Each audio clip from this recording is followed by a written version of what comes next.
Hello అండి, welcome to cook with వసంత. ఈరోజు మన వీడియోలో ఎంతో రుచికరమైన జిగురు అస్సలు లేకుండా కరకరలాడే బెండకాయ ఫ్రై ఎలా చేయాలో చూసేద్దాం. ఈ బెండకాయ ఫ్రై రైస్కి, సాంబార్లకు కూడా అదిరిపోతుంది. ఇంకెందుకు లేటు మన ప్రాసెస్లోకి వెళ్ళిపోదాం. ముందుగా బెండకాయలు కడిగి తడి లేకుండా పొడిగా తుడిచి కట్ చేసుకోవాలి. తడి ఉంటే జిగురు వస్తుంది. ఇప్పుడు డీప్ ఫ్రై కోసం స్టవ్ ఆన్ చేసి ఒక కడాయి పెట్టుకొని అందులోకి ఆయిల్ని వేసుకోవాలి. ఆయిల్ని ఇప్పుడు హీట్ అవ్వనిద్దాం. ఆయిల్ హీట్ అయిన తర్వాత ముందుగానే కట్ చేసి పెట్టుకున్న బెండకాయ ముక్కల్ని వేసుకుందాం. ఈ బెండకాయ ముక్కల్ని మనము మీడియం ఫ్లేమ్లోనే వేయించుకోవాలి. మీకు ఫ్రై కరకరలాడాలంటే ముక్కలు మునిగేంత వరకు కాకుండా తక్కువ నూనెతోనే నిదానంగా వేయించుకోవాలి. అప్పుడే బెండకాయ ఫ్రై క్రిస్పీగా వస్తుంది.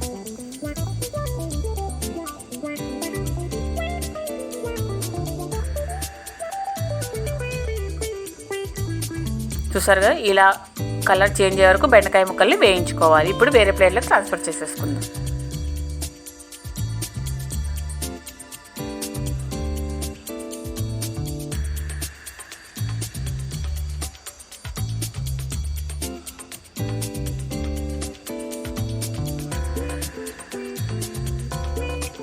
ఇప్పుడు మిగిలిన బెండకాయ ముక్కలు కూడా వేసేసుకొని డీప్ ఫ్రై చేసుకుందాం.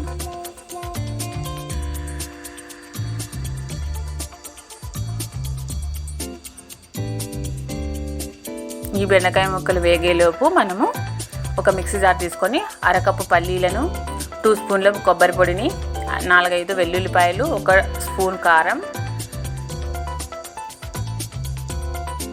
కొంచెం పసుపు, 1 టీ స్పూన్ గరం మసాలా, టేస్ట్కి సరిపడినంత సాల్ట్ కూడా వేసుకోవాలి. వేసుకొని మనము బరకగా మిక్సీ పట్టించుకోవాలి. చూసారు కదా, నేను చూపిస్తున్న విధంగా మిక్సీ పట్టించుకోవాలి మసాలాని. చూసారు కదా, ఇక్కడ బెండకాయలు కూడా వేగిపోయి వేరే ప్లేట్లో ట్రాన్స్ఫర్ చేసేసుకుందాం. ఇప్పుడు అదే కడాయిలోనే మనము తాలింపు గింజలు వేసుకుందాం. ఇవి కొంచెం వేగనిద్దాం.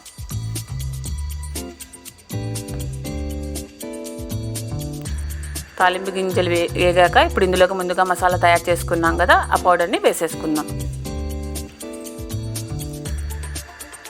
ఈ మసాలాని కొంచెం సేపు మనము మగ్గనిద్దాం.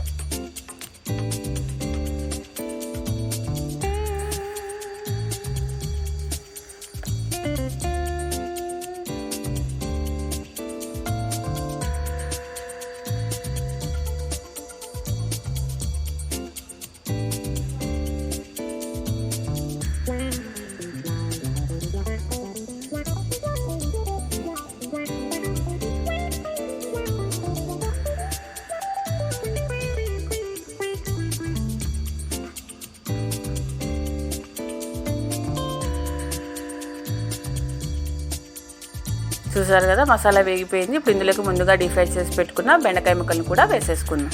ఇప్పుడు బెండకాయలకి మసాలా పట్టేంత వరకు మంచిగా కలుపుకుందాం.